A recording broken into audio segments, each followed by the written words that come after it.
Fucking God, I'm so stupid sometimes. All right. I don't know what I did.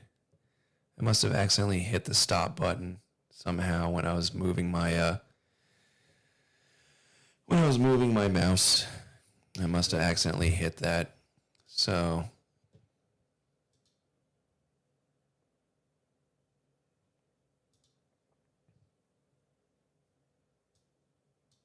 all right. So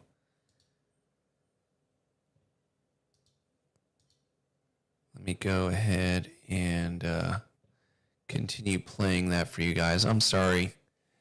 My stupid ass did that. I must have hit something. So let me pull up the map.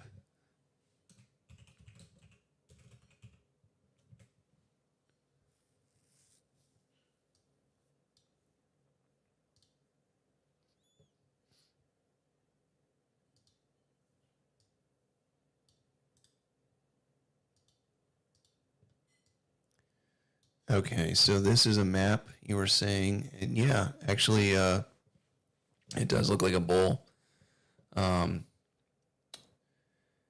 And that, yeah, when you look at it, that is not an easy route to get through. That's it would be a lot easier if Israel was over on this side, but to try to get over those mountains, you know, to actually fight an actual war would be very difficult for them to get over there. Let's go back to playing this video. Yeah, pretty much. God, could you imagine trying to get through all of that shit? Looks like the mouth of a fucking shark. Element of a campaign, and they're like America's closest allies. Are they really ever going to help us? So I think from a credibility standpoint, something we said we would take care of. If we don't do it, as a signal to the Iranians, to our allies, it's a bad one. I also think it would help shorten the war if the U.S. would do it. So I actually think from an American standpoint, I recognize there's risk. There's no question there would be risk for America and our assets in the region.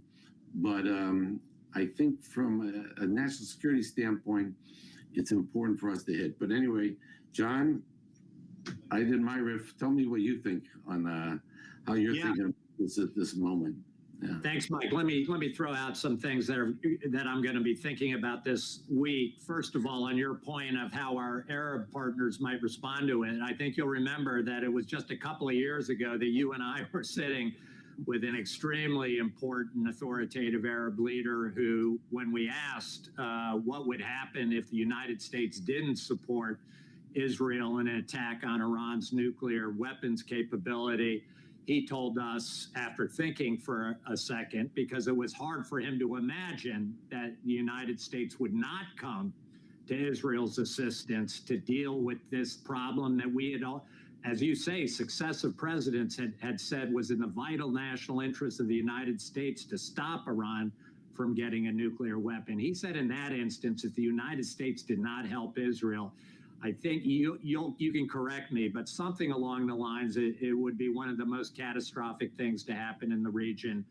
ever, because it would just underscore to our Arab friends, if Israel can't count on America in a circumstance like this, what chance do they have? That it would require a complete rethinking of their entire national security doctrine and their dependence and reliance on America to be there for them, to have their back when they get into trouble. So that would actually be really, really good for us if these people would stop depending on us and start building up their own fucking defenses. Looking at you, fucking NATO, fucking EU, you know, that would work out really fucking good. Could you imagine how good that would work out? That just underscores your point about the importance of America standing up here, particularly after the president, all through the last several days, early part of this week, made such a big deal out of the fact that he was done with negotiations, fed up, was now on the verge of making a decision to go in and join Israel, that we were going to take care of this problem. For him now to back off and do nothing, I think would have been worse than not, announcing he was going to do something anyway. So he's got a real problem. The other thing I'm thinking, unless this is a great ruse and deception, and the president, tonight or tomorrow, we're going to hear about American B-2s flying over Fordow and destroying that site by dropping these massive ordnance penetrators. But if in fact we're looking at a fairly extended delay, I'm worried about Israel. It's taken a lot of damage already, as you've said. It means more days of taking these barrages of Iranian ballistic missiles. They are getting smaller, but there remain things getting through, and people being hurt, and property being destroyed. You really feel like you're in a race. Israel's in a race against time, and a question of whether it can suppress Iran's ability to launch these medium-range ballistic missiles faster than Iran is able to exhaust Israel's ability to intercept these missiles. It seems to be a real question now. Israel's inventory of aero missiles is under real stress, and obviously the longer this goes on, the more you fear that Iran will get lucky. There will be a catastrophic loss of life in Israel, or some key piece of critical national infrastructure is taken offline for an extended period of time. The longer this goes on, the more chances of an Israeli pilot and planes being lost in Iran, perhaps being captured and taken hostage, the more damage to Israel's economy, not just from the destruction of these missiles, but from the fact that the economy at some level is on standstill. The airport is obviously shut down. Lots and lots of shops are closed. Nobody knows how many times a day they're going to have to retreat and run to get into a bunker. So that's a huge problem.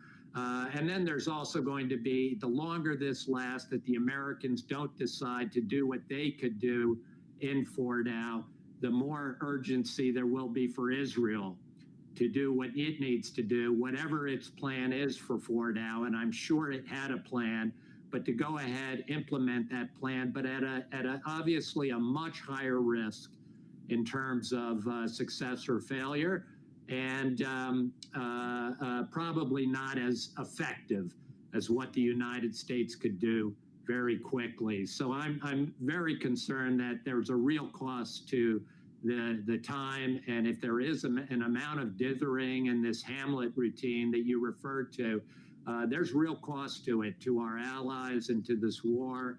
And as you say, at the end of the day, if we decide not to take this action after the president kind of marching up this hill and threatening to do something significant, I think it'll be a real risk to American credibility and power, not only in this region, but with the Russians, with the Chinese. And I do think it probably extends this conflict and emboldens the Iranians to hold out and last out and continue to take risks in a way that's provocative and counterproductive to our interests. Well, I think I agree with you with all that, John. Let's see how this plays out. We look forward to reconvening next week and see where we are. Thank you very much for joining us. All right, I have another one queued up. This guy is a little bit more bombastic, but isn't it kind of odd to see this guy being so level-headed just from the videos that we've played of him before, and knowing his past history of involvement in the Iraq War and the I want to give him credit, but he probably didn't learn his lesson from getting fooled by Ahmed Chalabi. But this guy right here, let's see. This guy, I started watching him. I'm sorry I forgot who recommended him to me. I would give you credit if I could remember who suggested this guy, but I've been watching him now, Brendan O'Connell. All right, we have a Fox News alert. President Trump issuing a warning to Iran after continued strikes against Israel have not stopped for 5 days. Iran should have signed the deal, he said. I told them to sign it. What a shame and waste of human life. Simply stated, Iran cannot have a nuclear weapon. I said it over and over again. Everyone should immediately evacuate Iran. Hello, Internet amigos. Let's do a quick update on Iran. If you didn't know, I was 3 months in Iran in 2017 to work with Iran Press TV. Here, this is Brendan O'Connell, the bell tower boy, in Tehran, the head of the funeral procession for former President Mr. Rafsanjani. I need to tell you a bunch of facts and figures as the entire Iranian apparatus is pulled apart. My name is Brendan Lee O'Connell. If you don't know who I am, go to my Patreon. And you will see a lot of extra stuff on my time in Iran. I'm just working on the Air India and the uninterruptible autopilot and the work of Chris Boleyn. I'm also moving around a lot, constant power blackouts at my last location for over a week and a half. So I had to just pack up and leave and come to a hotel where the power does not black out in this city. So how unfortunate for me. Could be worse, could be in Iran. Let's just watch a little intro from good old Fox News, and I'll tell you how Iran really works. The theme is very simple. You just watched Israel take out Hamas, nearly done, despite all the spicy pumpkin lattes, despite all the anxiety, despite all the millions that Piers Morgan has made, and a whole host of bleeding hearts who care so much for the Palestinian babies. I don't notice them handing over any money to any charitable organizations, and they sure as hell just sit there and bitch and whine, but no one's got a solution for Israel. As you all know, Mary Silver and others and Dawn have been out on the street, and I'll be editing up that Zoom call, whereas everyone else like Whitney Webb and the Corbetts of the world, the so-called alt media, have no solution other than to go to conferences, sell coffee mugs and T-shirts, and don't forget to like and subscribe, or as Whitney said, resist. This is 2-year-old shit. But no one wants to engage politically. The only way you win is to engage politically. Well, this guy is not Jewish. If you're wondering about that, or you're talking about Israel, I'm sure maybe in Israel they put up a wire 18 feet around the entire Middle East so that they can go to war with all these countries, like they did in New York. But this guy here, if you guys don't know, he basically is under theory that everything that he says is usually that all of these people are Jews. All the Saudis are Jews. All the Iranians are Jews, which I can't say for sure either one way or the other. It's not something I've ever really thought about until listening to him. With a politically engaged, educated citizenry. And not a soul is telling you that. There is not a soul online who is pushing this. We have pushed it from literally day dot. Literally day dot. Oh, what are we going to do, Samsung? I'm going to have to sign into the AI because you have to sign into the AI to make a complaint and ask for a feature. So with that, so we just watched Hezbollah's been done. Now they've been knocking off leadership after leadership, just knocked off the latest leadership. Amazing, isn't it? How do they know? Because Iran is Israel and City of London. Hamas is Israel, City of London. It's freely admitted that they were funding them all out of Qatar. Freely admitted, right in front of your face. It's not a conspiracy. Yeah, that's something that I've pointed out to people before, is that Iran does have the highest population of Jews outside of Israel in the Middle East. It's pretty baffling.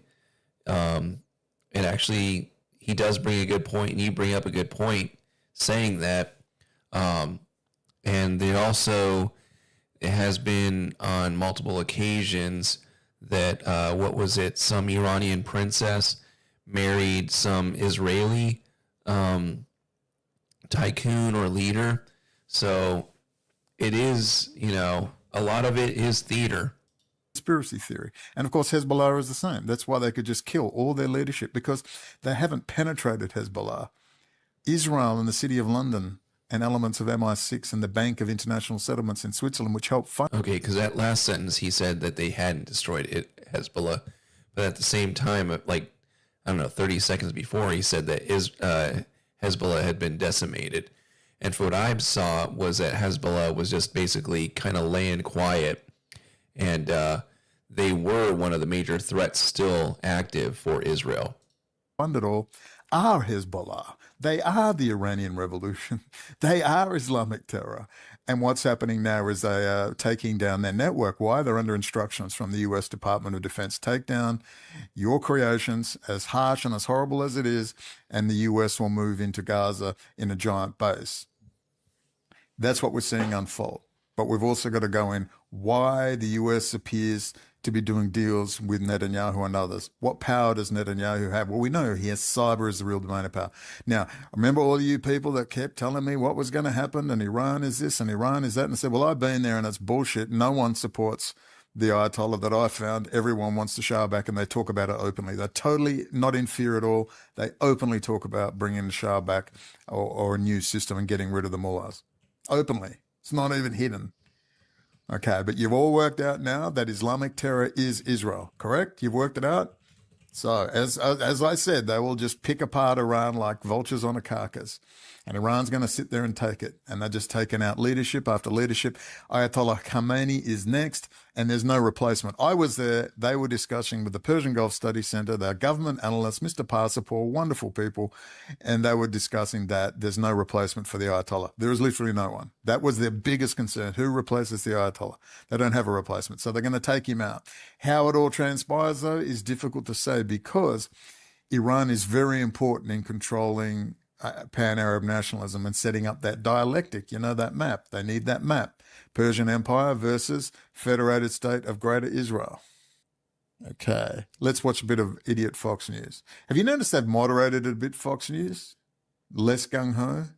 All right, so Fox News alert, President Trump is back in Washington after cutting his time at the G7 summit in Canada short. The commander-in-chief saying he has not reached out to Iran for peace talks. Meanwhile, more than 300,000 Iranians being warned to evacuate Tehran, the capital. It's a big city. As Israel's Operation Rising Lion intensifies, striking dozens of targets overnight. We have live team coverage. Mark Meredith is at the White House tracking the administration's response. But first, we go to Mike Tobin. He is live in Israel and Tel Aviv as the Israelis assess damage from. Jesus, look at that fucking head. He looks like somebody wearing a rubber mask. Iranian missile strikes to military and civilian targets. Hey, Mike. Hi there, Ainsley. The Iranian missile barrages are part of every day and night. An Israeli military spokesman now says some 400 Iranian missiles have been fired at Israel. What we saw in the overnight hours, however, was... Ladies and gentlemen, perhaps as a... He looks like he skipped leg day and arm day and just said, fuck it, I'm working out my neck. Been around a long time. Do you remember Hezbollah? They had 100,000 missiles aimed at the ammonia tank farms at the port of Haifa. Where were they? If you haven't worked out yet what a fraud it all is, well, I think you've worked it all out by now, surely. Surely no one believes that Islamic terror is some organic organization run by Arabs. It is totally inorganic. It is astroturfed. It's fake grass. It has come out of the City of London, elements of MI6, elements of CIA, and the Bank of International Settlements in Switzerland. That's why when I was in Iran, the Lashkari family, Homoyun T. Lashkari, the gay lawyer, drug addict, who was trying to handle me, friends of the Zarif, the foreign minister, his sister Ziba Lashkari, his son is in Swiss banking, and she goes backwards and forwards from Switzerland to Iran. Oh, and when I say rich, they have huge apartment blocks. They're multi-zillionaires. That's who I was staying with. I'm giving you gold here. It's gold. The whole thing's fake. It's fraud. It's City of London. It's France, Germany, City of London. That's who set up the theocracy in 1979. It's City of London, France, and Germany who run or was running Iran. I presume the US is going to step in.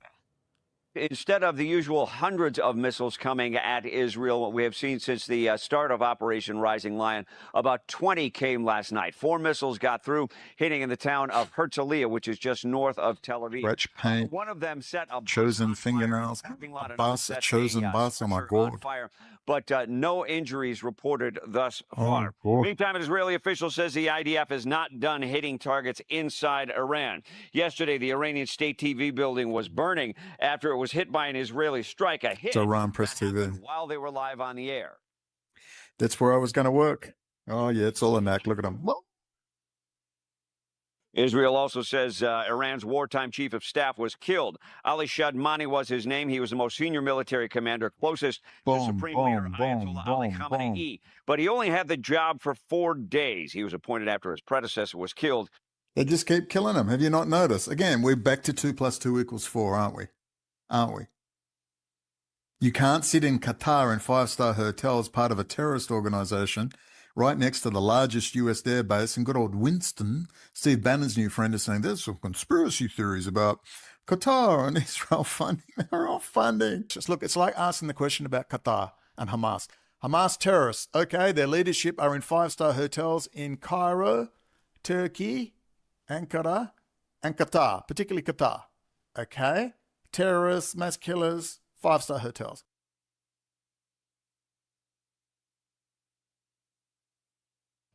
He just mentioned Steve Bannon, by the way, and I do not trust Steve Bannon whatsoever. That guy has given some hints to being a little bit of a socialist. I know in interviews he's said some kind of things that were very concerning, and I don't understand why people fall for the act. He's definitely given himself away. Right next to the U.S. Air Base. As Winston told us, it's a conspiracy. Kind of worked with the Israeli government to fund in cash Hamas in Gaza. Is Qatar really a neutral place? Hamas have been able to siphon off billions of dollars and keep it safely in Qatar. And yet the American airbase is there. How do I make sense of this? And yet the American airbase is there. How do I make sense of this? And yet the American airbase is there. How do I make sense of this? It's all being funded by them. Yisra Hassoun, I've done it in previous videos. There's 2 I see at the Shin Bet. A Syrian Jew born in Damascus, fluent Arabic. There is no Jewish race or ethnicity. It's just a cult. You can join the gang. Did I not say that a bunch of times, that Judaism is essentially Scientology? That's why there's no real roots. That's why there's no real bloodline. It's all just one big pyramid scam. And a bunch of people at the bottom get told that they got to support this top part of the pyramid, and they're part of this group and they get protection, but they just get sacrificed like little pawns. And I don't understand how they fall for it. It's such an umbrella of every single group. You got fucking black Jews, you got redhead Jews, you got, just atheist Jews, you've got agnostic Jews, you've got Orthodox Jews. It's crazy. You can join the cartel. The Arabs speak Arabic. They fucking created ISIS. Yeah, they can infiltrate and pretend that they're Arab and go into Iran. Or they could, look like this one senator that I saw. You can't tell the difference. Because it's a religion, or in fact, it's an attitude and a cult and a gang, an organized crime gang. And he brags that he was the top recruiter of Arabs into the network. They run Islamic terror. They run the whole fucking thing.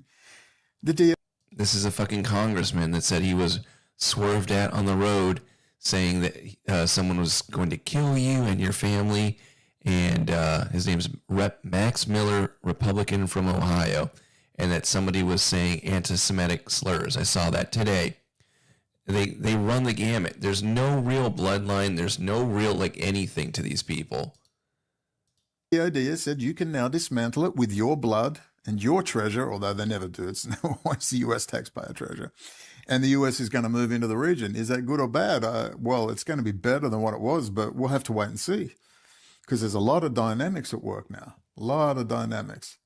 And again, we're getting back to cyber as the real domain of power, that Bibi has power. Why does he have power? Because he's in everything. And I can't give you the gravitas, the words to say what everything means. Every tiny industrial controller chip that runs, say, valves on and off in the US, United States, the oil and gas industry is run by an Israeli company. All of them. All of them. Down to your water, your electricity, your sewerage. If there is a critical piece of infrastructure that makes your society work, specifically Israelis are in there. And we know the penetration of Israel by Russian GRU assets. We got to get into the whole history, because the only way to understand it is to see how it happened before. They've never gone away. They've been there 5, 6, 7 generations. And you stop looking overseas, because it's not in Israel. It's in the United States. That's what we're trying to get across. He knows about how the Soviets ran an extensive spy network in Germany, the Rote Kapelle. He knows early on in the 40s and 50s that Soviet double agents, he doesn't know quite yet about Philby until 51, that they are blowing many of the early CIA operations. This is also not mentioned previously today. Angleton was one of the first CIA people to be read into the Venona secret in 1952. Previously, that had been kept within the FBI and the Army and then its SIG and successors. Angleton is indoctrinated into it in 52, and imagine the eye-opening experience of finding out that there are hundreds of Soviet operatives all over the U.S. government during World War II, including in OSS, but also in the War Production Board, the War Department, the State Department, the White House, you name it, it was penetrated by the Soviets. And then the betrayal with Philby, as we know. So we have here not only evidence that the Soviets can run a deception operation, but the fact that they have spies all over the place circa 1950 to 55. I'm going to get back now to editing up this Chris Boleyn about cyber and Air India and all the rest. And then ask yourself, something's got to shift in your brain that as nothing changes and the same shit keeps happening and we get another internet star come out and go, boo Israel, and everyone rushes to go, yeah, the Zionist experiment is finished. Not finished, not gone away, not until you understand they're not in Israel. They're your next door neighbor. They're inside the government. They're at the top levels of the NSA, the CIA, the DIA. They're right through the system. Until you understand that, you will just sit there and they will bullshit us, and they will have another set of morons come up and tell you, fight. Don't forget to like and subscribe, and you'll have another little bit of hope. They just got to give you a little bit of hope. Something's happening. Something's happening. Look, they're talking about it online, or they're talking about something similar, so that gives me hope that something is happening. So you do nothing. You just sit there. And that's why they said, we can tell you the truth and you will just sit there passively cheering for your team. That is the system. That's what Whitney Webb is. That's what James Corbett. They've never done a fucking thing. Have they ever handled? He does have a hard-on for Whitney Webb, which I've got to go through his videos and see what his criticisms are of her. Aside from, obviously, he's a little bit more extreme in his views. I don't know if they've ever spoken or not. Handed out a flyer, have they ever engaged, told you to move politically ever in their lives? And you can't work it out. Why do we keep getting effed over? Why do I keep seeing all these internet stars tell me things I want to hear, or tell me 20%, and I go, that's enough, but nothing changes. And we just keep marching towards the final solution of Auschwitz for all of us, not just Jews, mate. All of us are going in. We're just marching towards AI and drones and automated systems, getting rid of the managerial class. All right, because they can't kill us all until they get rid of the managerial class and automate systems. Everything you see now is about automating systems. Automating kill vehicles, full automation of kill vehicles, no human in the loop. That's the big one. And that's where they're moving. And they're literally jerking off, orgasming. Oh, yes. Like not even trying to hide. They're not even hiding the fact that they're moving this way. Such is their surety that you're going to sit there and do nothing. Meanwhile, Mary and Dawn have been out on the street at the No Kings thing. They said it was actually quite good. Everyone was very well behaved. We've seen all the bullshit about the LA riots. They go and focus on 50 crisis actors setting fire to something and action. And there we have the bullshit. We're not talking about bankers. Americans hate Mexicans. Mexicans hate Americans. Beautiful. But no one can get together and say bankers, the banking of financial class, City of London, Rothschild, Cecil. That kind of ties into what I was talking about, where it really seems like Claudia Sheinbaum, the leader of Mexico, was put in there to kind of be a little placeholder to keep us distracted if we do not go along with what's going on in the Middle East. Roads, history of the roundtable groups, the think tanks, the infiltration. The Bolsheviks, the Jewish Bolsheviks, they're completely penetrated, like the University of Chicago, the Frankfurt School, how they move into the Rockefeller Foundation, George Kaiser Foundation in Oklahoma, where they openly brag, we're bringing in Unit 8200 staff, complete and total infiltration. And we've got to go over James Angleton, the 50s and the 60s and the 70s. because that was when they were all put in place. And then you will understand, because if we can't face it, God can't fix it. If we can't articulate it, God can't fix it. And their aim is to keep you spinning in circles with their limited hangout bullshit, with their little internet stars, cross-promoted, and you're all going, Witness is amazing, with all the AI bots and the trolls they've got going, pushing their little actor forward. The key to understanding them all is, do you seriously think in the year 2025, the answer is to like and subscribe, buy coffee mugs and T-shirts, buy swag and merch, attend their silly little conferences, and never engage in politics? Right. So you've worked them out yet. Speaking of which, I wanted to update what, I won't play it right now, but I did want to play this video that the guy that, well, it's a different channel, but this is a Shameless Spurg, and he took down a video, and I never got to play it, but someone was smart enough to go and save it. So we'll watch that afterwards. It's not an accident. Whitney Webb is the enemy. Corbett is the enemy. They are the fucking enemy. All these top people who've contacted me personally, from Peter Thiel's buddy, Charles Johnson, you're a hero of mine, former Congresswoman Cynthia McKinney, you have a body of work to be proud of. Never say my name. Never link to my videos. Never. None of them. Ever. I'm invited out with Jesuit prime ministers from Australia, Tony Abbott, who's hanging with Kissinger, former SAS commander, Special Air Service, James McMahon, with Minister Joe Francis in Western Australia. Approached by the Pentagon, Colonel Andrew Kernan, his sister, Leah Mackenzie Kernan, just tapped to be chairman of the Joint Chiefs of Staff, Joint Special Operations Command, in my fucking bed. And I can't get a single soul interested. I can't get a journalist interested. Mary and Dawn are doing their best out on the street. Lee did all that great work. So what's come of it? Zero. No help, no nothing, no cross-promotion, no interviews. Zero. There it is, ladies and gentlemen. The whole system. Pat Berge said 2021, Brendan, they don't spend billions of dollars so you can get your message out. They've shadow banned you. You're never going to be seen. You're never going to be heard. Most of the people around you are literal actors. They're family, friends of intelligence community, or they are paid Lockheed Fusion Center people. And you've just got to accept it. If you can't get out of Mexico and you can't get into the United States, you can't go back to Australia, you're fucked. They're paying you just to keep you quiet, keep you there, and maybe they want to roll for you with your Australian accent at a future date, but not if you don't comply with what they want. They want you handled, they want you under control. And then we got the guy that wrote Project 2025, one of the Danish guys, came over to my Patreon and said I was a big influence on that 2025 document to do with Israel and other stuff. And I don't even know why we didn't talk to him. I'm sitting back, what was wrong with me? I've been in a daze. I'm going to have to move again. Do you think that everywhere I go in Mexico, there's sudden spout of electrical blackouts? It's 40 degrees Celsius here and 95% humidity. Believe me, you can't work. You can't stay in the house. It follows me everywhere, and I'm starting to wonder now. I'm like, yep, I think there's something going on. I really am. All right, ladies and gentlemen, this is just a quick update. I need to get back to work, and we'll talk soon. Again, so on my Patreon, go there. F. Scott Fitzgerald. Yeah, I don't have really too much complaints of what he says.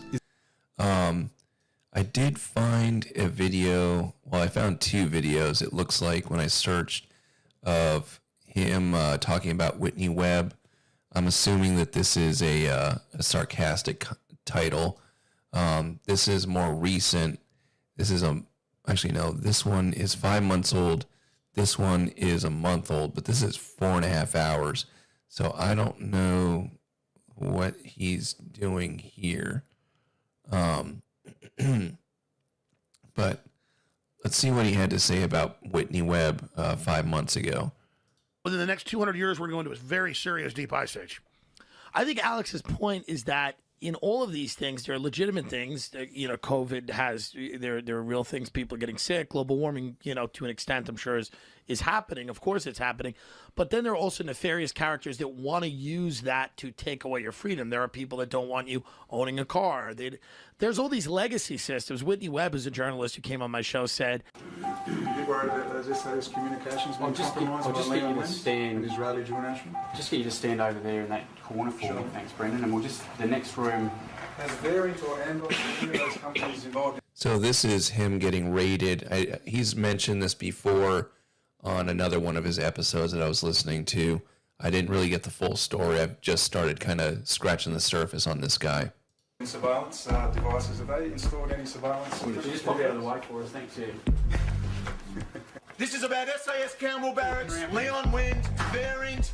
Timothy, you told me that Variant does your local and national, your local police intercepts. And Israeli intelligence. Hola, Internet amigos. Today's date is the 3rd of January, 2025. Another mad month. We're getting there. I just reset up my laptop for stuff. Let's talk about Whitney Webb. I want to talk about, there's a lot to talk about, but let me just do a brief, no more than 15 or 20 minutes this morning. Your time is precious. Hate so that is mine. Craig Pasta guy. And then, God, I hate that guy so settle much. back into screaming at my laptop using OBS recording software. Whitney Webb. Now I will be doing a good voiceover of her because she is the perfect example. I know for a fact that Whitney Webb was brought in to replace me. How do I know that? Well, there's a guy called John Wilson whose brother is in ASIO. That's the Australian CIA, Australian Securities Intelligence Organization. In fact, he was wounded when Sadat was assassinated in Egypt, and he's over in Japan. I think he's in his 70s now. I don't know whether he's retired or still working for ASIO. And John Wilson came along, who was a member of the Communist Party of Australia, high-level union activist, and obviously an informant for government security. He went out with a famous family called the Finger family, F-I-N-G-E-R, Joan Finger. Some of you may remember him in the Pirate Party. Now, he would keep on at me, Brendan, calm down. This is when I was in Kuala Lumpur. Not everyone's against you. Listen, bro, you're wounded, all right? You're out of the game. You're exhausted.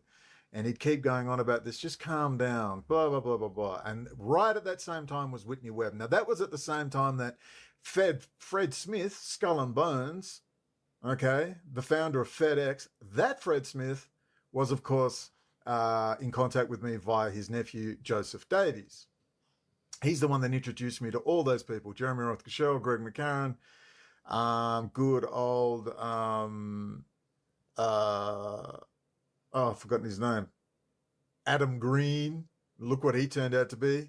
Oh, so you're being too hard on Adam. I said, that guy's a creep. I guarantee you he's trouble. And lo and behold, what happened with Adam Green? Turns out to be a literal Nazi. Literally, he's interviewing literal neo-Nazis and hanging out with Christopher John Birkness. I heard there was trouble in paradise. I mean, Christopher John Birkness has suddenly found his love for Jesus. I mean, seriously. These people have no shame, just desperate e-beggars. But Adam Green's got an interesting family history, and maybe I'll go into that just to keep people. But all at the same time, there's Whitney Webb. Okay? So, remember, people, I'm not someone who found a few links online and sent some links around and wrote an article or made a video. I have moved in the higher circles, people coming and contacting me. I placed that information on Israel and high technology that everyone was just talking, flapping their gums about online, if they talked about it at all. Because remember, we're in the age of post-2008. Patrick Berge, remember Berge said post-2008, Shadowgate. You weren't going to talk about any issues now. We have that quote from the UNS review about good old Boris Berezovsky. Said, we're going to set up a fake two-party system in one neoconservative, one socially liberal, and we'll just get them to catfight each other and go, oh, look at these incredible issues. And it's all fake, and we run the whole damn lot. Remember the great Adam Curtis, Vladislav Surkov, the theater stage manager. Here we have Ari Emanuel, our version over here with Rahm Emanuel. We've got Trump in bed with them, World Wrestling Federation, UFC, Joe Rogan. Yes, Matthew North, may he rest in peace. Good kid, 19 years old, unfortunately sucked into the white nationalist movement, who committed suicide. It was very close to Adam Green and his nephew, Joseph Davies, did a really good thing on, and I'll find it on Joe Rogan.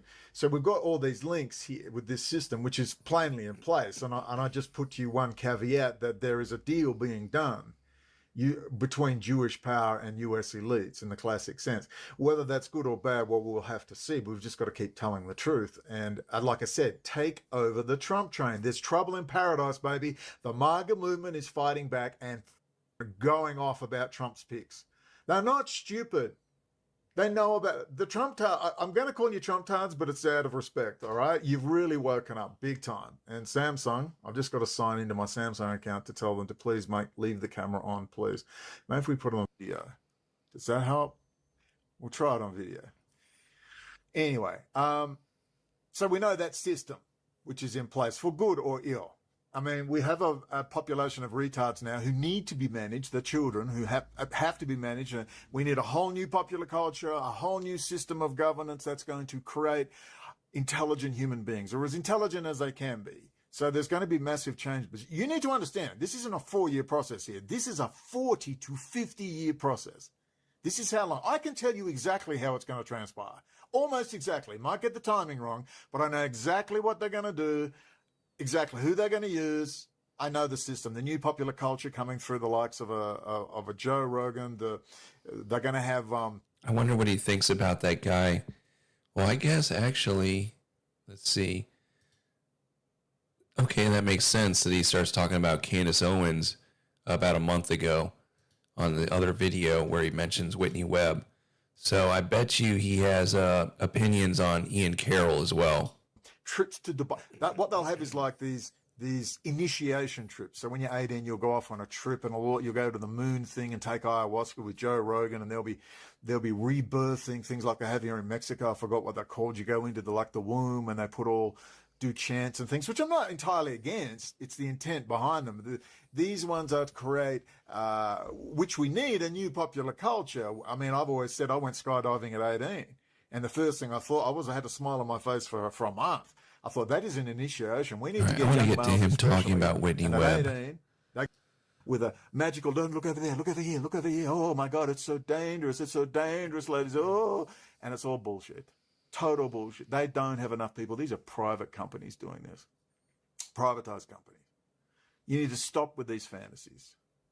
Look what Whitney Webb just said. 100,000 plus views on X. She's exposing Elon Musk. Elon Musk is a globalist. And this is 2023. March 2023, or was it 2024? Was it 2023 or 24? I can't remember. She went on Glenn Beck. And all the central banks, even on the, in places like Russia, where Vladimir Putin talks a good game about nationalism and protecting our culture, they're going full steam ahead with that too. And she actually, after defending non-stop Vladimir Putin, I mean, what more do you need? Put her in the context of the multipolar world order, put her in the context of Assange, put her in the context of freaking good old Edward Snowden, and you see the forming of the multipolar world order.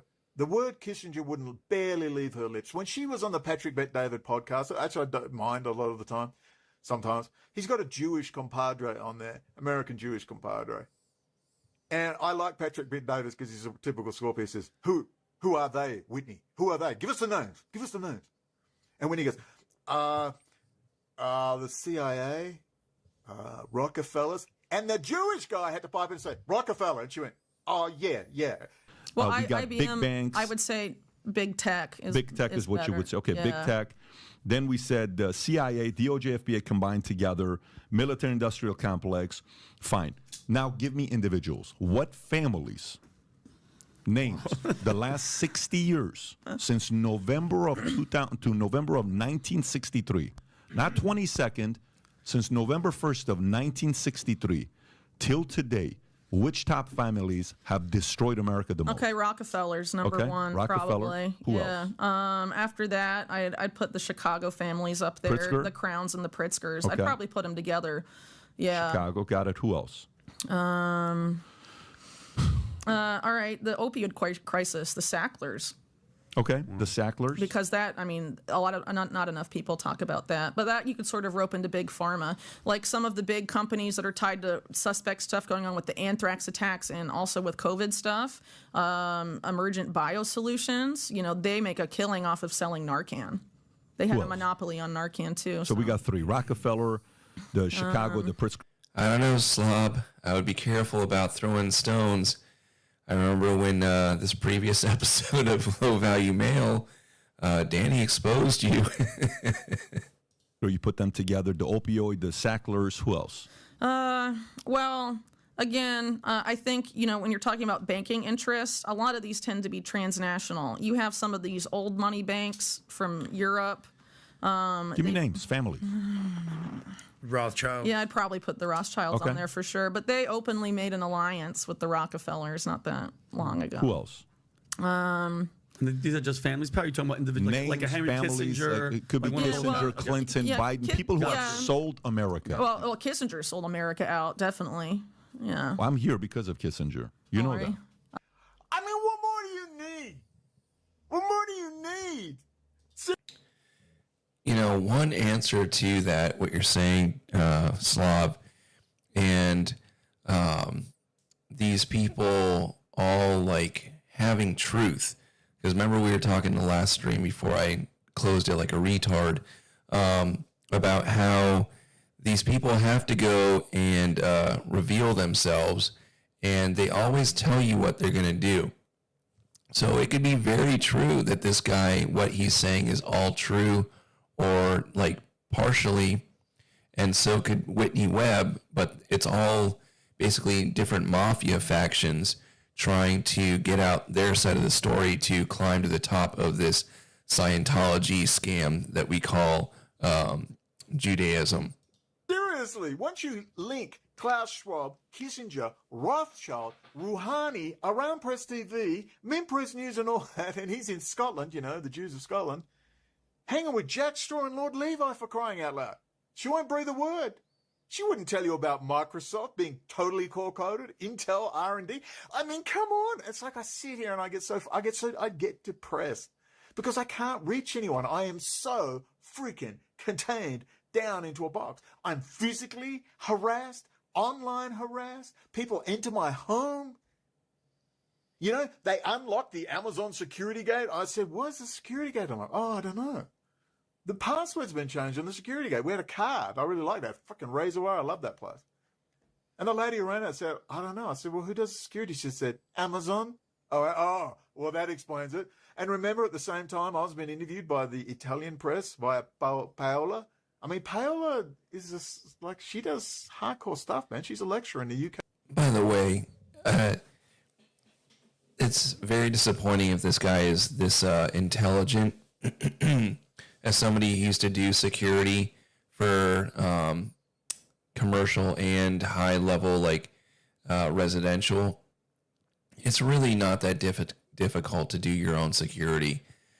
If you want to be at this level and you're that worried about your safety, you should be having hardwired cameras and a system that you put in that you can monitor and access from anywhere.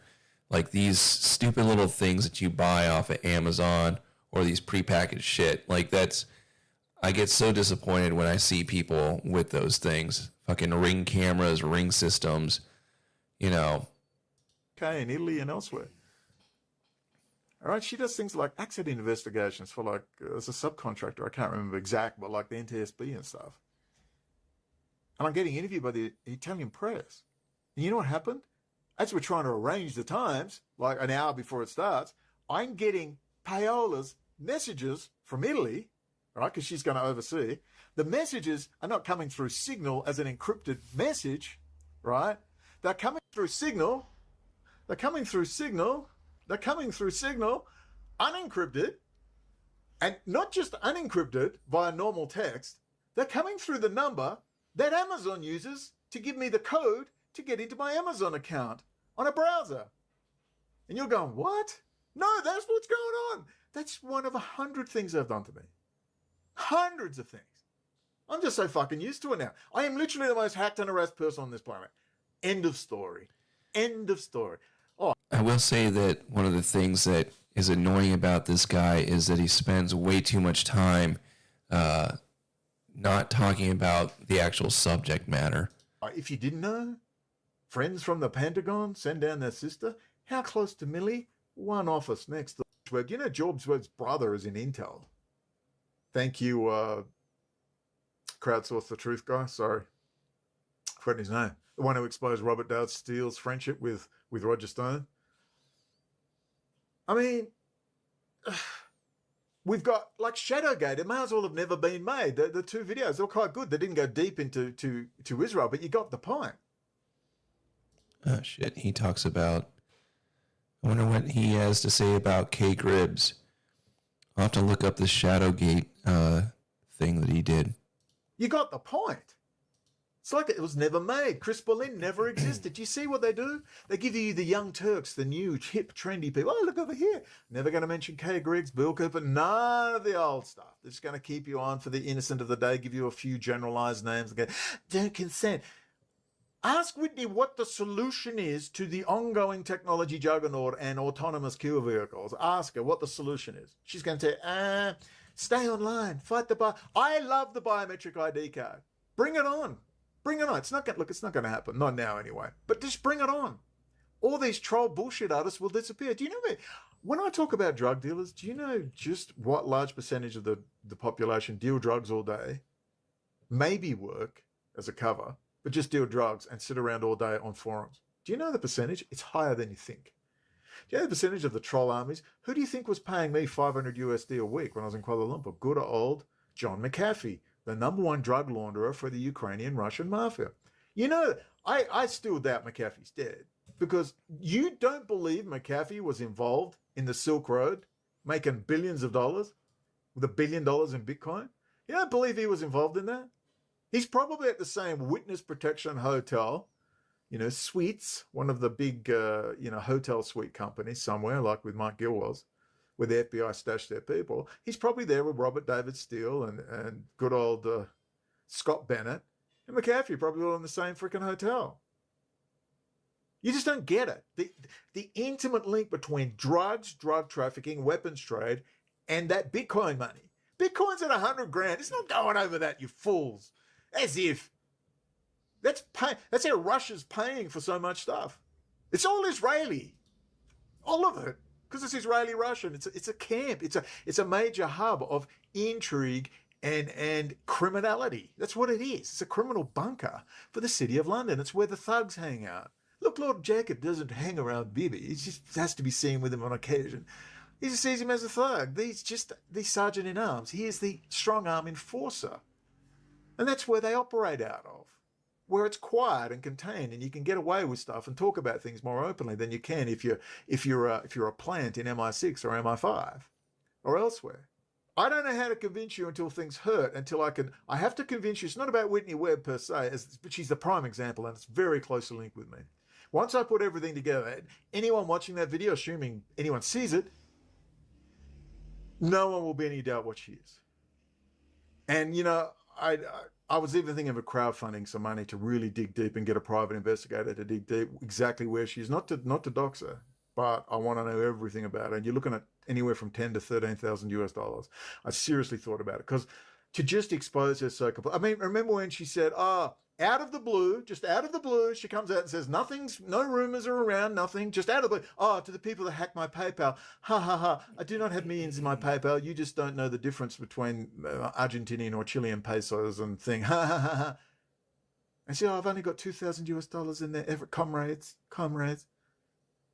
I'm sorry, why wouldn't you have a screenshot? So someone hacked your PayPal, has the ability to hack your PayPal, but they're too stupid to note that it's Argentinian or Chilean pesos or whatever? Really? And she just comes out of the blue. So no screenshot saying, hey, this is how much money. She's entitled to have $20,000 in cash in her PayPal, quite frankly. Anybody is. People got to live, got to eat, assuming she was real, because she's not. I bet she does have millions of dollars, because you tell me why, out of the blue, you would pop up and say, you know the difference to Chilean pesos. Why wouldn't you provide a screenshot just to say, hey, look, I got $2,000 in there. I hope you got $2,000. I've got more money than you in my account, and I need it in my account. I take it you know how much a sudden flight out of the country is. She's perfectly entitled, just assume she was real, to have $20,000 in her account. I wish I had $20,000, but she could have $20,000 in her account. She's allowed to make money, pay for her kids, buy a property. Fine, but she's fucking fake. I've got to convince you that your life depends on people telling you the truth. Right now, it's just a Hollywood movie. Everyone's just hanging around, gathered around, hanging out at the pub, talking, gossiping, at the cafe, online. The sooner everyone's booted offline, the better. Do you think they're going to boot everyone offline? They know exactly what's going to happen. What's going to happen when everyone gets booted offline with a card to post on social media? Look, they're already starting. I mean, why would you care? You're already using a credit card to pay me and pay Whitney and pay Alex Jones and buy his products. See, people just don't think for themselves. You're already registered. Why won't Whitney Webb tell you about the beauty of the central bank digital currency, that all of these shenanigans are going to end? You're not going to be run around and be able to pay a troll army so easily, are you? Why won't she ask the question, not whether we have a central bank digital currency? We're already completely tracked and traced. It's already done. It's already done. There's no argument to say that's any different about, but then it will be it's already very easy. They're all intimately linked all the way into the Federal damn Reserve, you clowns. What was the other guy that was involved in high up in Bitcoin? I think it was like the Bitcoin Gold or like the side project. He had an interview explaining like all the CIA ties to Bitcoin. And I don't understand how people it was good fun to go and ride that money train and make money off of it while you can. But I don't understand how people just don't see that it's like completely infiltrated, especially when they started making like options for it on the stock market. Like it was from the start, I believe. Something still is fishy about that 1 million Bitcoins that haven't been touched at all since its creation. And I wonder what's going to happen with that. The question is not whether we have a central bank digital currency. The question is who controls the central bank digital currency. Oh, I can't believe I passed up this. Who controls, I can't believe I forgot, the central bank, I love it. Oh, my moon in Virgo was loving this. Digital currency. Exclamation mark, capital, who? Who controls the central bank digital currency? Understand the difference? Understand the difference. Who controls it? Oh, should we have it? Should we have it? Oh, this, that. Who controls it? Once you ask that question, you're down a completely different track. It's like when people say $5 trillion was lost out of the US economy during the 2008 crash by the complete fraudulent, criminal, outrageous, criminal negligence at best, causing complete havoc throughout the country. The question is not that the money was lost. All we have to do is change one word. Not that money is lost. Lost. No. The word we need is transferred. The only real word we want to transferred. The money was transferred, because you know what happens by changing one word? Not money is lost, because then it's lost, it's in the forest somewhere, it's under the bed, someone's bed, we don't know where it is. If you say it's transferred, the immediate thing is, well, let's just go get it back. Somebody has it. It's a very subtle but very powerful point. Lost to transferred. The money was not lost, the money was transferred. Did you see? It's all about word games. It's not just narratives. It's word games. What we're seeing now with these terrorist attacks in New Orleans and that is pure distraction. They got 1,000 of these ready to go. 1,000 of them. I don't even bother looking at them. I told you it's going to be 10 years of this shit. Non-fucking stop. And part of the reason they're doing it is this. It's all Israeli run and control. Trump's their boy, but he's kind of going in circles. So I'm going to go and move on to our boy here.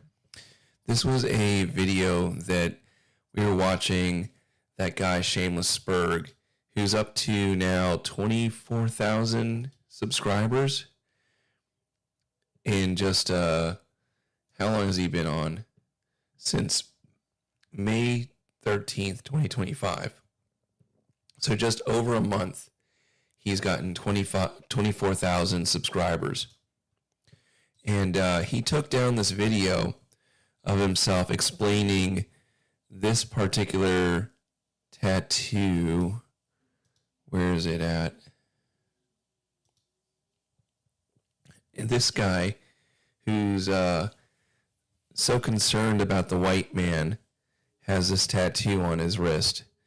So it's I want to see what he had to say about that. So this morning I had just a few minutes. I wanted to address some concerns. My wife watches the comment section. Sometimes I don't watch it. I've told you. I mean, my God, 1,000+ comments on most videos. There's just no way. I'm not reading that shit. I did, however, start an X account, made a community post about that at Shamelessberg. I mean, yeah, if you do my name at Shamelessberg, that'll take you there. I'll be a little bit more accessible there. Conversation just works a little bit different. YouTube comment section can just be a bit much, so I don't like to stay in it. So yeah, feel free to reach out there. I'm not going to be on it a whole lot. But I hear concerns about Fed jacketing for one thing. Hey, look, what can I say? It's to be expected. I'm sure there will always be someone convinced that I am. And any personality that pops up, especially out of the woodwork, more or less out of nowhere, are going to seem out of nowhere and already has 24,000 subscribers and merch to go with it. Like a Fed to some people. I get it. I understand. When you've been lied to by everybody, every institution for so long, it's like hard not to be paranoid. It's hard not to, anytime something unexpected happens, like, wow, that channel blew up. I mean, I understand. My channel blew up. I don't get it. I still don't get it. Other than that, though, but I mean, it doesn't take much to drive the algorithm. If you have a video or two, and that's it, like a video or two go viral, the amount from having done this before, like the amount of traction that comes to your channel after just one or two viral videos is tremendous. You can go from thinking that no one was ever going to hear of you to, thousands of people are subbing to you in a couple days. And the faster it happens, the faster it happens. And as long as you keep making stuff, the ball just keeps rolling. And so it's like the algorithm will play in your. He said, did you catch that? He said that he's done this before. So I wonder where his other channel is and if he was doing the same thing. Favor. And let me remind you, I'm not advocating violence. I don't talk about violence. I don't advocate violence. I'm not asking you to do anything stupid or illegal. If I ever reach out and DM one of you and I'm like, hey, do you want to go do this stupid thing? Then you can start talking about, Fed stuff. Or if I start asking you for personal information about, I don't know, I mean, really anything. If I start asking you for personal information, then you can go, well, that's kind of Fed-like. Or if I start really Fed posting, none of this has been a Fed post. None of it. Believe me, I have Fed posty things I can say and would love to say, but not here. You got to play it smart. So of course, I understand the accusation. My head already went there. Like as soon as my channel blew up so quickly, I was just like, all right, when does the Fed jacketing start? Because that's going to start. But then I also heard some of you notice this old tattoo I have. I had already intended to tell a story about this, but seeing as how some of you have taken notice, I just will go ahead and address it for you. So, this right here. Yes, this is Hebrew, okay? What this says is Yod, He, Vav, He.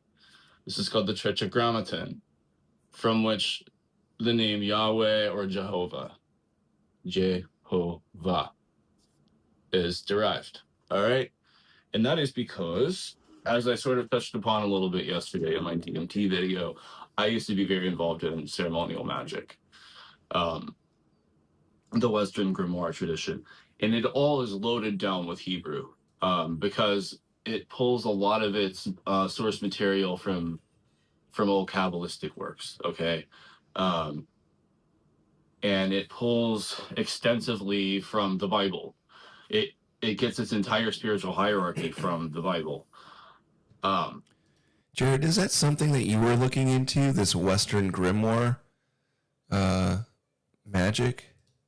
And within the Western occult, in that spiritual hierarchy, this is the top, all right? Yahweh. And it also represents like in the occult sense represents a formula. Fire, water, air, earth. Also, father, mother, son, daughter. There's a lot of different attributions given to this name, all right? You'll also find it if you look on the tarot card, the Wheel of Fortune.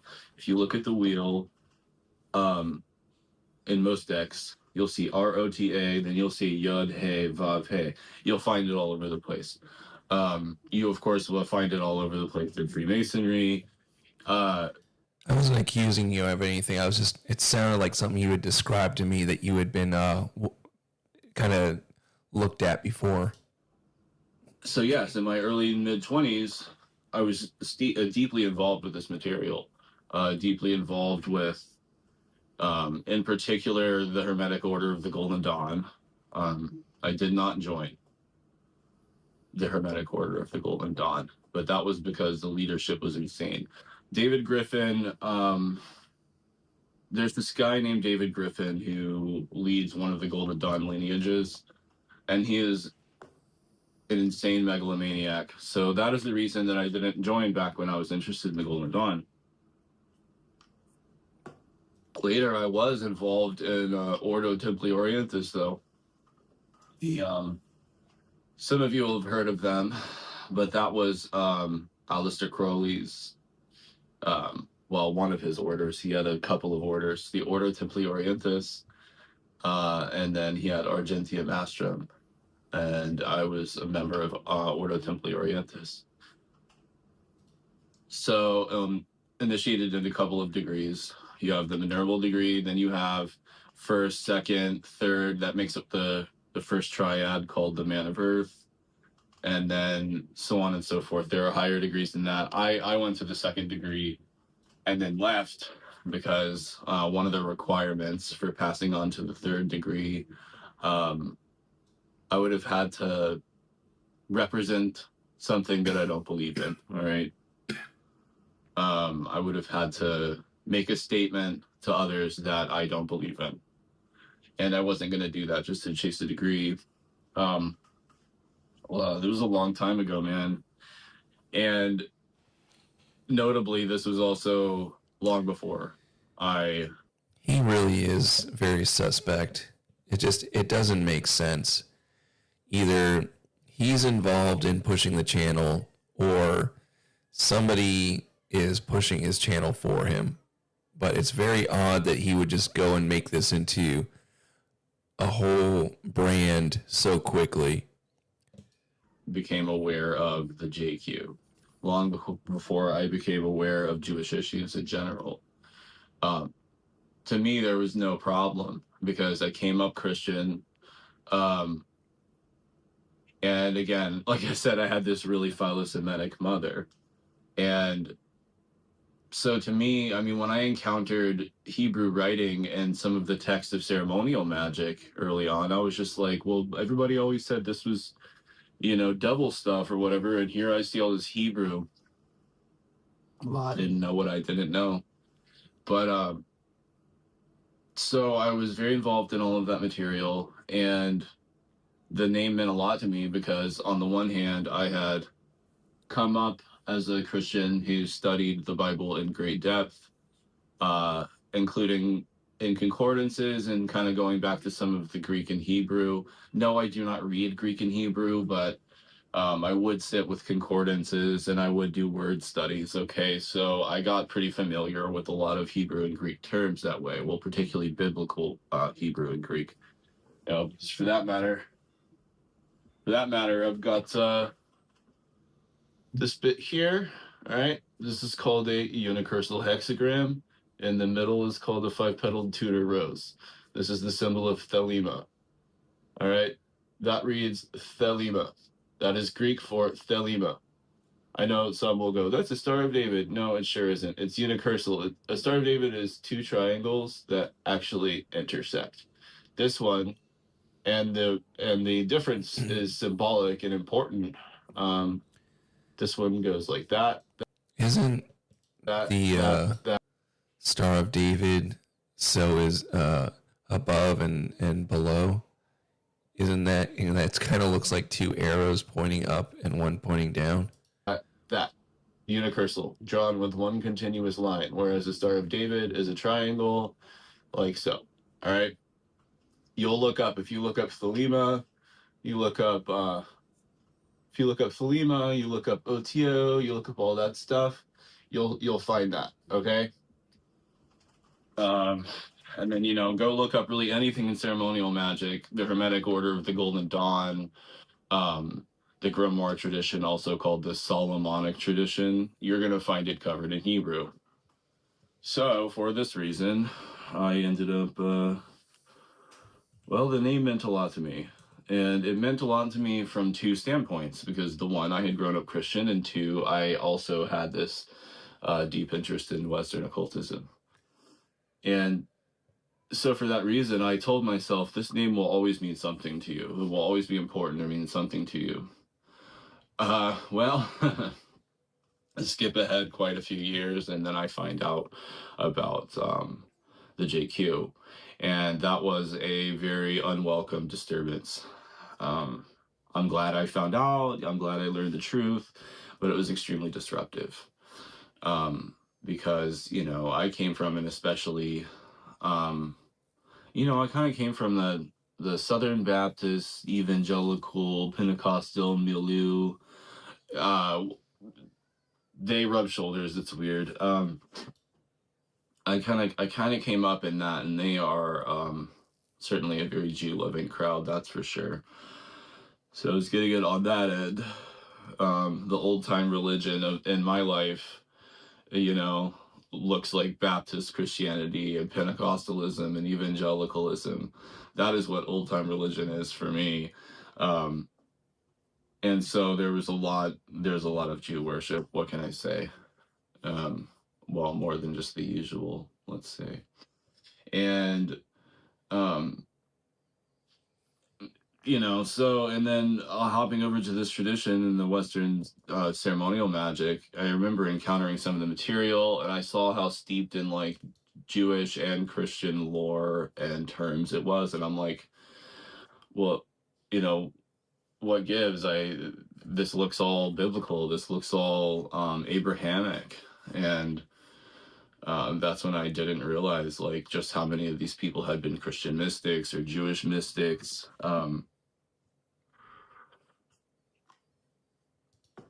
It's kind of part of what made me feel comfortable with it, was I just saw the extensive usage of biblical things, and I don't know, I felt more comfortable. Because I remember as a young Christian, I had a draw towards, like, occult things, magic related things. But, you know, it's all dressed in warnings. You know, it'll deliver you to the devil or whatever. And so, yeah, when I encounter material and I'm seeing all this biblical stuff, I'm just like, but that doesn't seem to line up with what they're saying. Anyway, so it kind of got me interested. It's a very long story with occultism, and I might do some videos on it. It's just, when you're a dissident, when you're like a right-wing dissident, it's hard to talk about. It's hard to talk about that part of my life, that part of my history in general. And I think for pretty understandable reasons. And so, but I figured, like, all right, probably somebody will ask. The truth is, I want to get it removed. I never thought I would. I'm not the type to undo something I was really sure about usually. But I just could not have possibly known what I was going to learn and the effect that was going to have on my mentality, and basically how I was going to feel about the things that I'd been studying and practicing for so many years.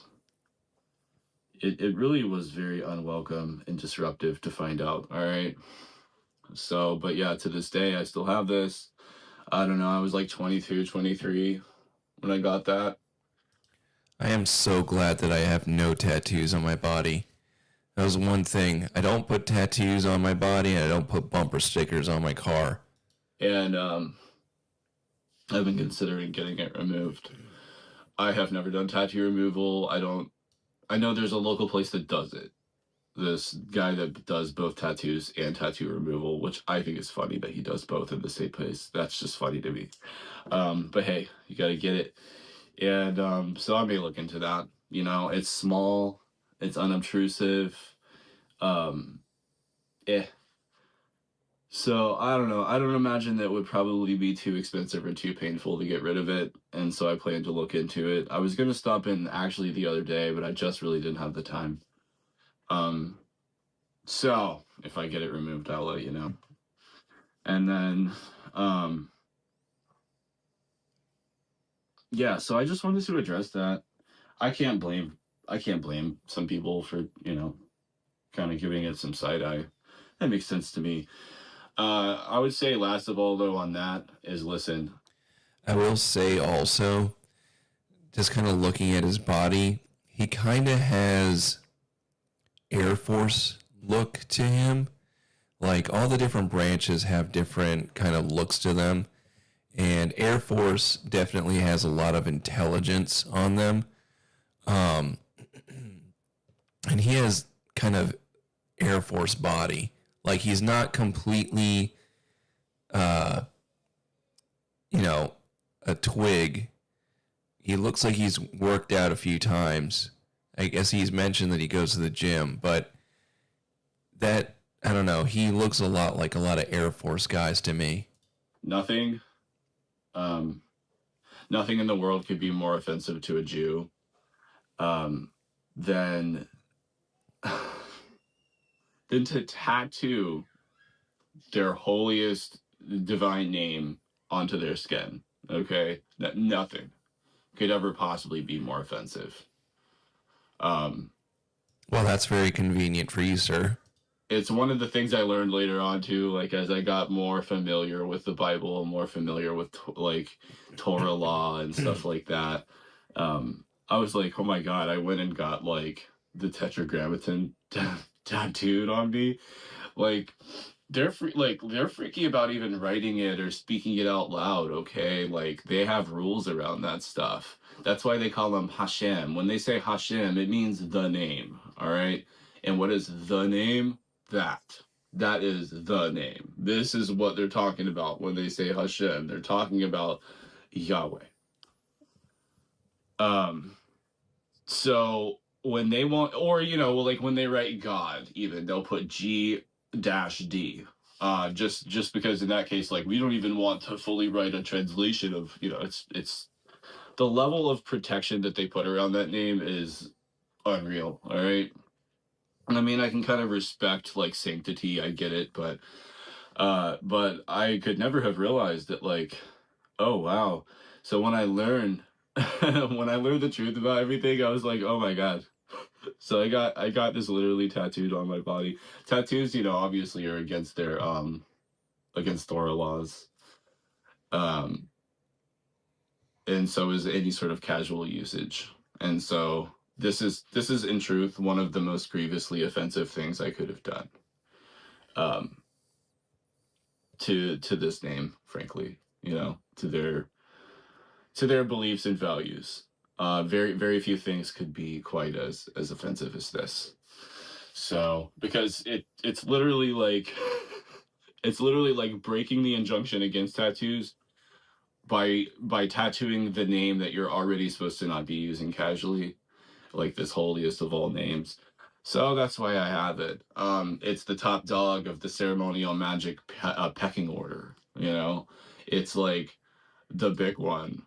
And it's a formula for so many things in it. So many different symbols and ideas are attributed to it in the Western ceremonial magic. Like I said, the elements, then you have the parts of the divine family. You have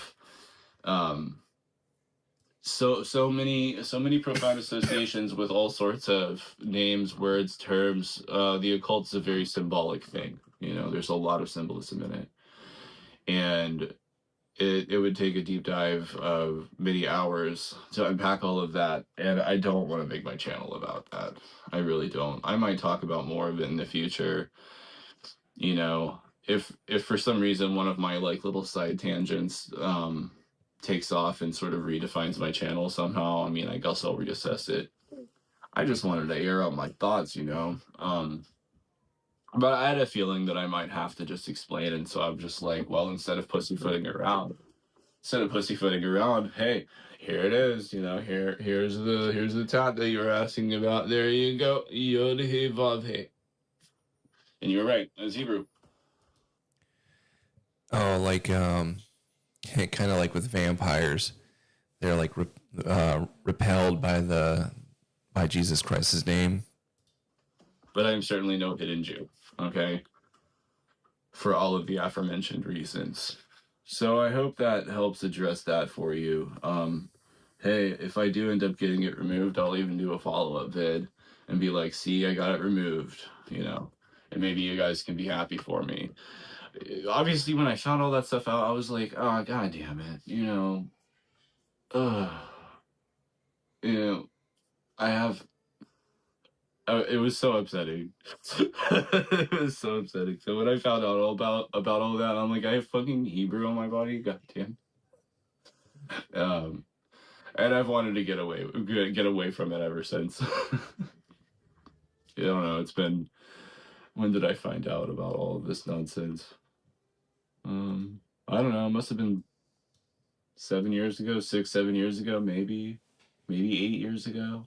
Somewhere between 6 and 8 years ago is when the dam broke, and I finally found out about all the stuff and had my world flipped upside down by the JQ. To be honest with you, again, look back at my video talking about being raised by my self-hating anti-white philo-Semitic mother, and you'll kind of get a sense of the background we're talking about here, and so how jarring it would be to find out later.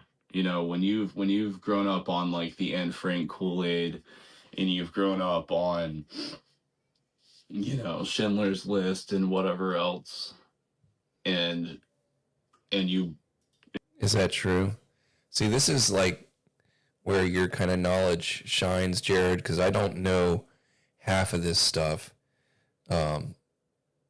You're very well read on that kind of occultish, I think that's what you called it.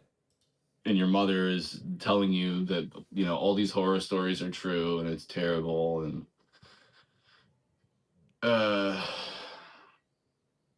to have the greatest sympathy for these people, and a respect for them or whatever, and then you learn about all this stuff, and yeah, it was pretty jarring to say the least. And so to this day, I've been like stuck with this, like cringe. Like every time I look, I'm like, there's Hebrew there. So I don't reject it insofar as it's part of my story, but obviously I kind of would like to stop seeing it every day. You know, just cut off his hand.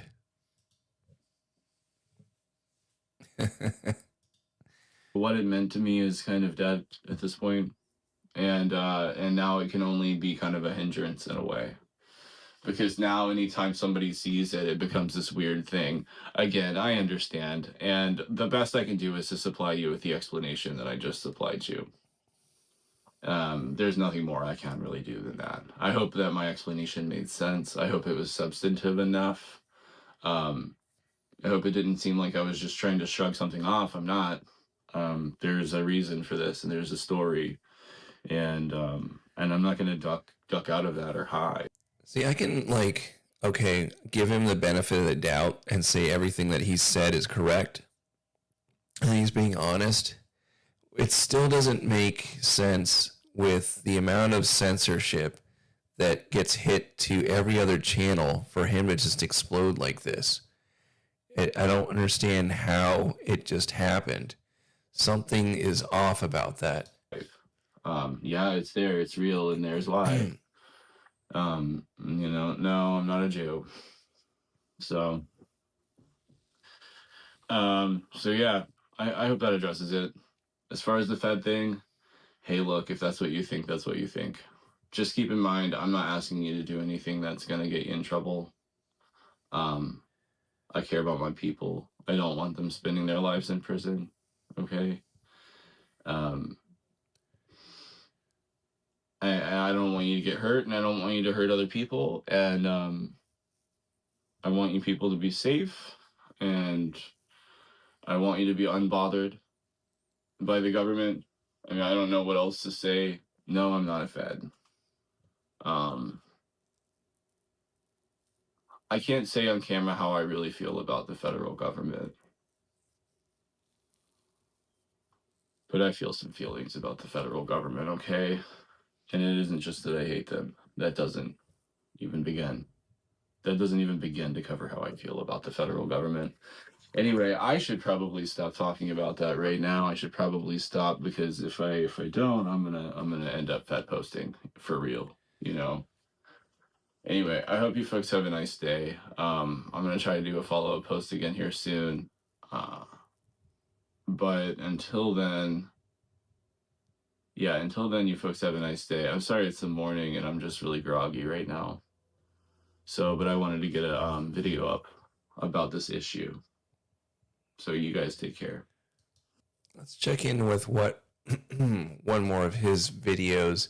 They're actually off of his channel, and see where he's gone from that video, because that was a few months ago or a month or so ago. Hi folks, I am the Shameless Berg. I hope you're doing well today. Had just a few minutes this morning to share my thoughts on the subject of the job market issue. Often I'm asked by inferior people why I would put my face out there and just say it like it is. Aren't you afraid of your employment prospects, your job prospects? Notice the merch, the lovely merch that he's already got himself. Who does that after a month? To just come right out there and just say words? No, I'm not afraid. And we're going to go over what's really going on here and why a white man like myself would think it was worth it to just come right out and say it like it is, even in spite of danger to my job prospects. So here we have, so most liberals don't know what DEI entails. They assume it's race-neutral treatment, and obviously that's not. They're very mistaken. It's common to discriminate against whites and men as part of DEI programs. Now, here's this little snippet from a Yahoo News article. Companies avoid hiring white men as part of a diversity push. Hundreds of companies are deliberately shunning white men for jobs amid pressure to make workplaces more diverse, a survey has found. A poll of 1,216 of American businesses with diversity, equity, and inclusion policies found that 1 in 10 avoid hiring white men altogether, and 6 in 10 human resource managers put diversity over qualifications when selecting candidates. Hey, black people, all that fucking systemic privilege you talk about, all that institutional privilege you talk about, nobody's fucking pushing you out of the way to shoehorn us into positions. Nobody. The world bends over backwards for you, not us. We get shafted for you. It's not the other way around. Just, by the way, this brings up something that I've been thinking about, because I was letting my wife kind of give me her opinion. I wanted her to hear Leonarda Jordy, or whatever her name is. Do you guys have any opinions on her? I don't know. She gives me a little bit of the ick.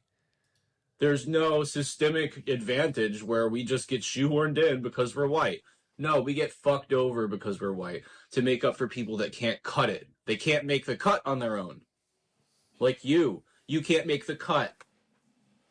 You can't perform on your own merits to get to that point. The disproportionate outcomes are created by 2 factors. A, you're a smaller portion of the population, 13%. B, I'm sorry, you're stupid. Okay? She has a black husband? Is that where Jesus Christ. There it goes. Well, there's the beginning of my answers about her. Yeah. She is such trash, dude.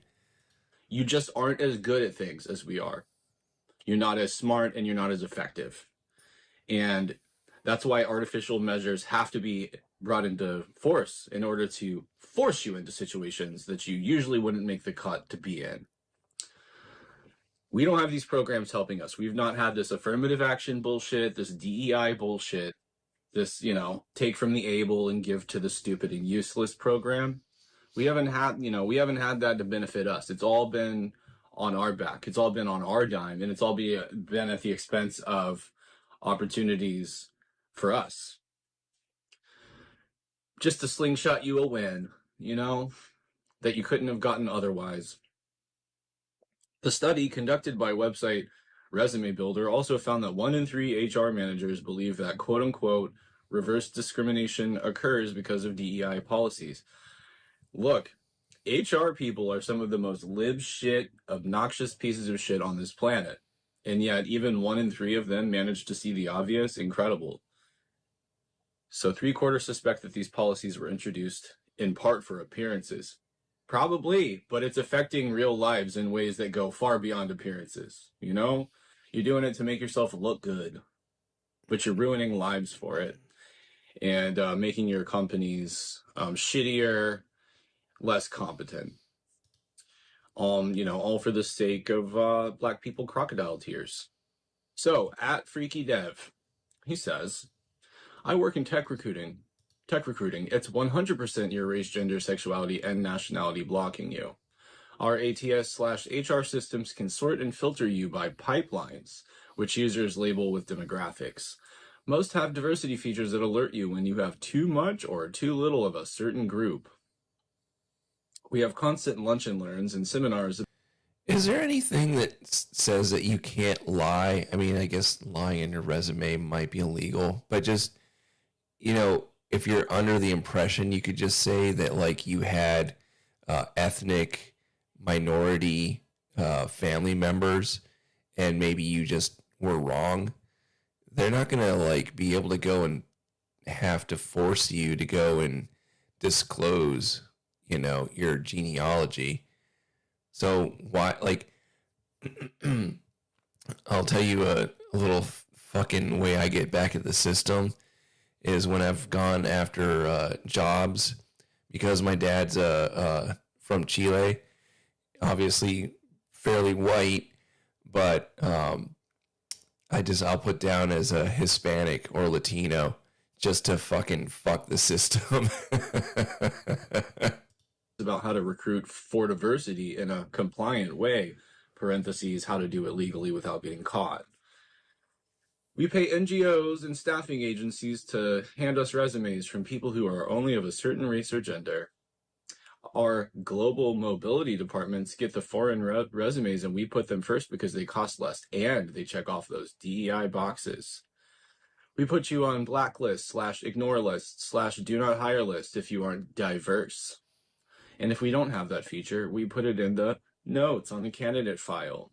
It is definitely discrimination. Every straight white American male I've screened was qualified and well-versed for the position they were going for, and every time I was told by superiors to focus on other pipelines, aka the diversity hires.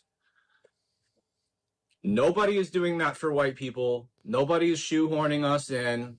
They're cutting us off to help you. And you still have the fucking nerve to talk about institutional privilege, systemic racism. That any positive outcome that we get in our lives as white men was just handed to us on a plate. This is a complaint that I hear a lot from people, and it drives me crazy when I hear somebody complaining about white people being fucked over by DEI. At some point, white people had the majority. I want to know where the responsibility lies in these people, how they question how they got taken over.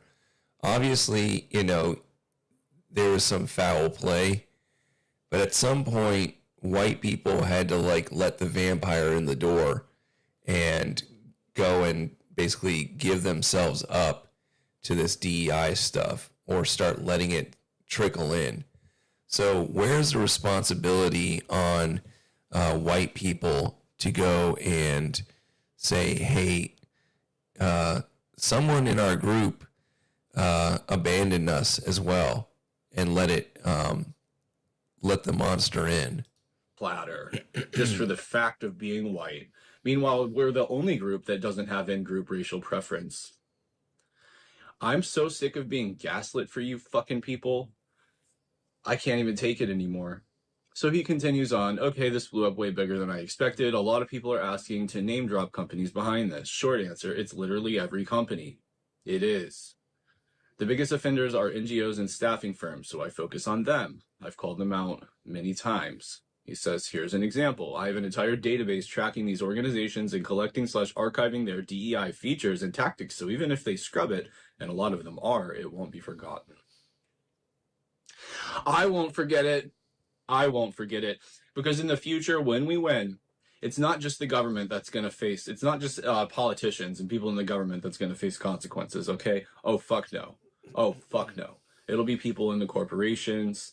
It'll be, corporate executives. It'll be HR departments. It'll be all of them. They will all be held to account.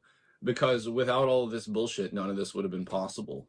Fuck corporations. And fuck all these companies.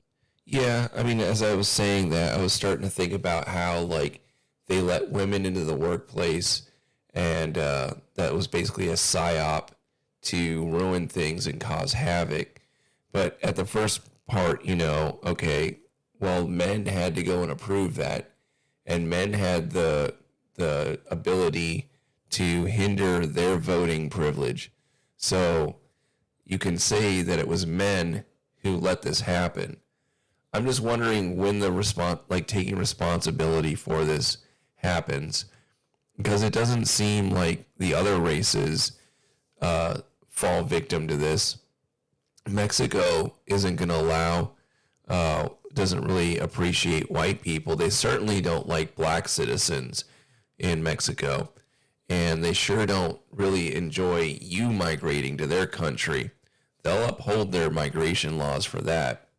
Same thing with any other country.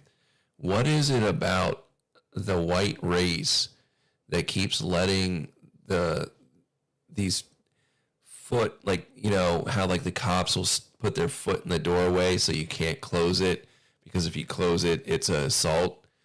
Who's opening the door? Sorry. That something has to give. Somebody has to kind of, but I understand allowing women to work in the workplace open the floodgates, but that was, what I'm saying? That's against your own interest there too, if that was the way it was going for a long time. So was it men that were being feminized before that and then nagged at and then finally let it happen to themselves? You know what I'm saying? How did we go from, let's say, this typical 50s male, went from being a hard ass and ultimate chauvinist and all that to, letting his wife kind of nag him into, letting her vote and all that? How did that change? I do think, I guess it would kind of coincide with another theory that I have about how they send off all of the high testosterone males off to war. And when we started having these world wars and these foreign wars, sending off all of these high testosterone males, limiting that genetic bloodline of men that aren't going to sit around and let that shit happen. There's a lot fewer of that kind of guy that will push back against his wife. I mean, I can't tell you the amount of times that I'll be around a guy that's a quote unquote man's man, but then he'll just, he still gets to pretend in front of his wife that he's, the head of the household. But then, it's just painfully obvious that he's not. I'm not going to name anyone in my life. Obviously, you guys wouldn't know them, but I don't want to put that negativity out there against, people that are kind of my friends. But it's just, I don't know. I've noticed it so many times about like these guys that are just ultimate tough guy, or not even just ultimate tough guy, but just like consider themselves man's man. And then their wife, I'll say something in front of their wife and I'll see like the disapproval, and that lets me know that they're not both on the same page. And that on top of that, when the wife is not on the same page as the husband, she doesn't have the same respect. It's like when I can't wait to have my wife on the show with me. It's very difficult for us to have our oldest daughter, we can kind of leave for a second, but our baby, even like she will not sleep without, mom being around, which is just part of the game.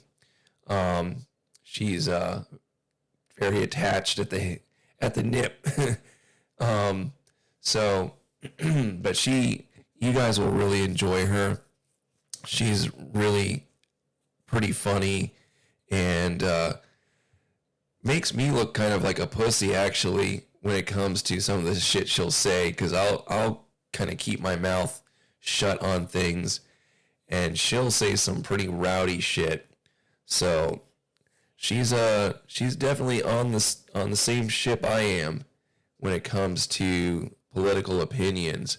I'm not as, I think women, and she would agree that women don't have to suffer the consequences of their words a lot of times. I'm going to be the one that's going to take the brunt of it if she opens her mouth. That's why whenever, if we're ever out in public and there's a confrontation or something, she knows to keep her mouth shut.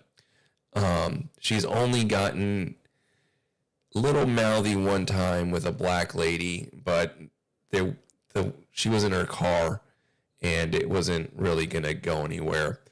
But definitely, I don't see that much. Like, you say certain naughty words in front of a guy's wife, and not like crude language. I'm saying like, racial or not so friendly towards certain love interests for people. They kind of give you this look, and it kind of lets you know that that wife is not really on the same page, and she just kind of lets the husband kind of gloat and look like that he is the man. And then indoors, he's like, he's got to kind of obey her. Companies that have destroyed our country and destroyed our demographics all along the way. They've gotten rich off of our backs. They've gotten rich off this land, and they fuck us over like this. So, he continues with quite a lot. I'm not going to read all of it because actually there's just quite a lot listed here. Here's a list of the largest offenders: staffing companies and nonprofits that employers pay to recruit and collect DEI/H-1B candidates for them. But there are hundreds of these, and this is just for the tech industry. It's hard to list them all. He does go on to provide a list. I'm not going to drag you through it. Again, it's at FreakyDev, PHREAKYDEV. Go check it out on X if you want to look at this thread. It's worth it because he has a lot of information listed out. He says the only thing hidden from recruiters is the boilerplate EEOC questions, but even those can be defeated. Answers are aggregated and used to alert HR if they're hiring too much or too little of a group. Every ATS allows HR to ask custom questions, which are often duplicates of the EEOC questions. HR can see the answers to the duplicate questions.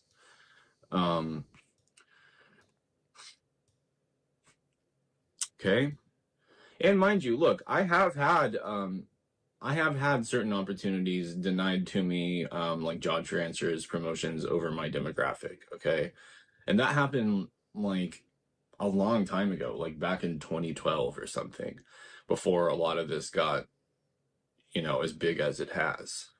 And I remember just being mindfucked by it. Like, what? And I told my boss, like, well, hold on. Like, you're telling me they're not going to accept this, because job transfers and promotions. That seems like military talk to me. I don't know. That kind of the wording on that is a little suspect. they're looking for like a female, this, that, and the other, and she just stares blankly at me. I was like, that comes down to discrimination. Like, she's like, well, they're trying to create a more balance. I'm like, that's discrimination. You're telling me I can't go because of my. That is very, very suspect right there. That does sound exactly like the military. Immutable characteristics. She pauses and goes, well, they're going to say it's about your performance. And I'm just like, but it's clearly not. It's clearly not. Look at the years I've been with this company. It's clearly not. So I have some personal experience with that. It's just gotten infinitely worse since then. One wonders if I'd have even gotten in the door of this place back then, like if this was today. So we've got that we're kind of working against, okay? On that literally systemic level, institutional level, hey, black people, those words that you're always repeating like they're magic words, you don't understand what the fuck they even mean, okay? You just say them like, X word do Y thing. X word gives me that. Y word gives me that. If I say this word, you gives that. They're like incantations for you. You don't fucking understand what they mean. You are the recipients of institutional power and privilege and all these artificial measures to boost you in your outcomes in life. We don't have any of that shit, okay? It's you, and you won't even acknowledge it. You won't acknowledge it, and you turn around and you act like we have all those things that you have, and fuck you for it. So here from, this is a subreddit, Red Scare Pod, from a fickle_permy. Got an interview because they thought I was Indian. Lost interest when they found out I was white. Hey, remember that thing where Elon said that he was going to do a war on the H-1B issue, the likes of which we could not possibly comprehend? Hey, just remember that. Remember when he said that, it was a declaration of war. And if any of you have trusted him at any point after that, you should never have trusted the guy in general. He's, come on. But if you have trusted him. Has anyone else seen the news about supposedly Elon Musk asking for asylum in Russia? I saw, and I sent you that, right, Jared? Something about, like, I couldn't really make heads or tails of it being true or not. Him after that, anything he has said, you are a dumbass. Okay, you're a complete dumbass if you have. Because when he declared war, okay, on that, and he made it sound like it would be beyond our comprehension. So everything that he does and says after that should be seen as some calculated part of that war that he waged, that he promised that he was going to wage. And the H-1B issue is central to him. He wants us loaded down with Indians. Loaded down. And, he wants you to fuck yourself in the face if you don't agree with it. Just wanted to back up on that just for a second. So, he says the whole H-1B Twitter debate has made me want to share my experiences with Indian racism / nepotism. My last name is similar to a common Indian surname. I'm Slavic, but don't look remotely Indian. But my last name is pronounced almost identically to an Indian name, just with an extra syllable at the end. Think Guptal versus Gupta. Only a few thousand people worldwide have my last name, so I'm not sharing it. In 2023, I applied for an application developer, basically software engineering position at an insurance company. A few days later, the HR lady, not Indian, called, asked some basic questions, and scheduled a Zoom interview with the team. The invite listed 6 people, 3 with Indian names and 3 non-Indians. When the interviewer started, I logged in early with my camera on. It was just me and the HR lady at first. Then the team began joining. The Indian team members who joined seemed visibly disappointed upon seeing me and quickly turned their cameras off. You know, white men need not apply. And you get to also call it not discrimination at the same time. Somehow. It's not racism at the same, it's not systemic. All right. It's getting a little late. I got to stop the stream. I appreciate you guys watching. It was fun. Sorry for closing out the stream earlier like an idiot. Don't know if I'll be doing anything. Me and Jared hopefully will be doing, well, Jared's going to be doing most of the work. He's going to be doing his presentation of this multi-part series that we've been trying to get going. Hopefully Sunday. So look forward to that. I'm excited. I'm excited to talk to Jared in long form. I've learned a lot from him. I'm sure we'll be bouncing ideas off of each other. Like I said, I'm very excited about this. He has a lot of knowledge that I certainly don't. And I'm really excited to hear from him. So with that, I'm going to go and shut it down. And we'll see each other